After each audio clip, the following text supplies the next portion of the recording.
Have you ever gone ultralight and somehow ended up more uncomfortable, more stressed, and more miserable than when your pack was heavier? Yeah, me too. And it's usually not because ultralight doesn't work. It's because of the mistakes we make trying to do it. Ultralight backpacking can be incredible.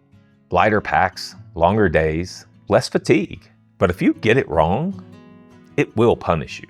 I've been backpacking for decades, and I still catch myself making some of the same mistakes, especially when I'm trying to shave weight fast. So today I want to walk you through the most common ultralight mistakes people make. Not theoretical stuff, not internet arguments, real mistakes that lead to cold nights, sore shoulders, wet gear, and trips you don't want to repeat. And chances are, you've made at least one of these. Hey guys, I'm Ricky, and welcome back to your Trail Buddy. Mistake number 1, chasing a number instead of solving a problem. The first mistake is obsessing over a base weight number, instead of asking a better question. What problems am I actually trying to solve?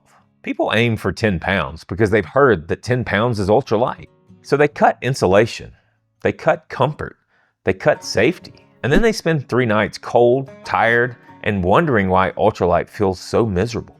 Ultralight isn't about suffering. It's about efficiency. It's about carrying exactly what you need and nothing else. Mistake number 2, thinking all ultralight gear is automatically better.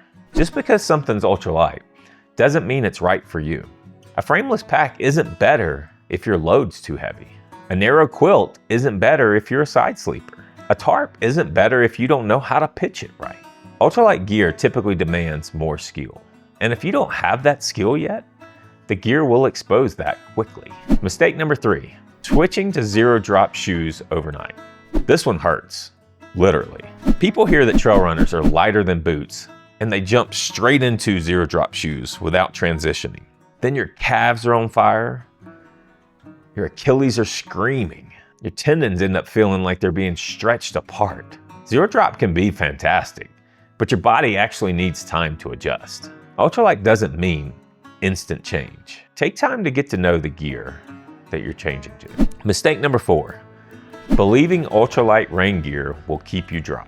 Ultralight rain jackets don't keep you dry forever. They'll keep you less wet, but not completely dry.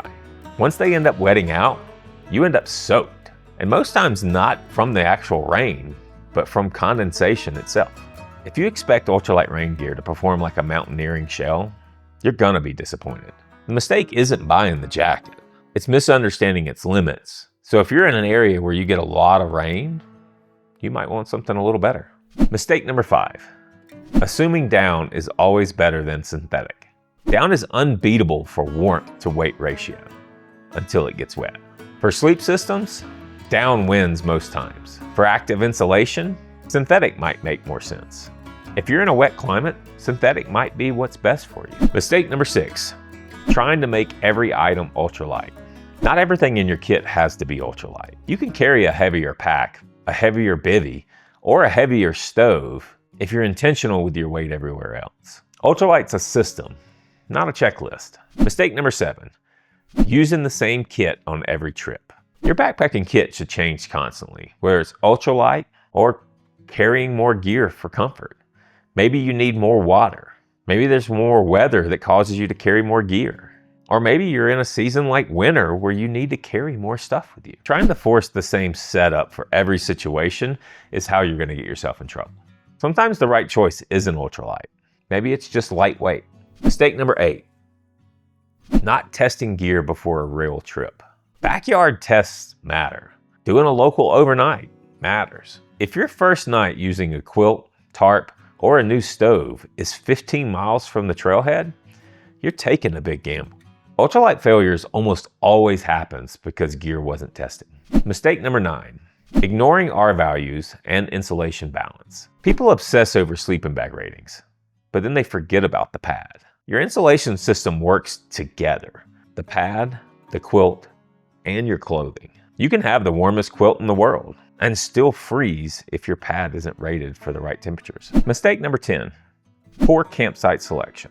Ultralight shelters don't forgive bad campsite choices. Wind, drainage, cold air sinks. When your shelter is minimal, where you camp matters more than most. Mistake number 11, Not managing moisture. Ultralight setups typically depend on moisture management. Vent early, slow down, don't hike in insulation.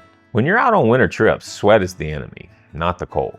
Mistake number 12, going ultralight in conditions that don't allow it. Sometimes ultralight just isn't the right choice. Deep winter, if it's extra cold, or even if you've got a lot of unknown conditions. Ultralight backpacking isn't about being hardcore.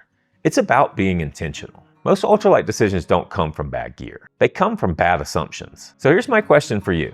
What ultralight mistake did you make that you had to learn the hard way? Drop it in the comments below, because your mistake might actually save somebody else's trip. And if you want more honest backpacking advice, not hype, not trends, just real experience, make sure you hit that subscribe button. And hopefully, as always, see you guys out on the trail.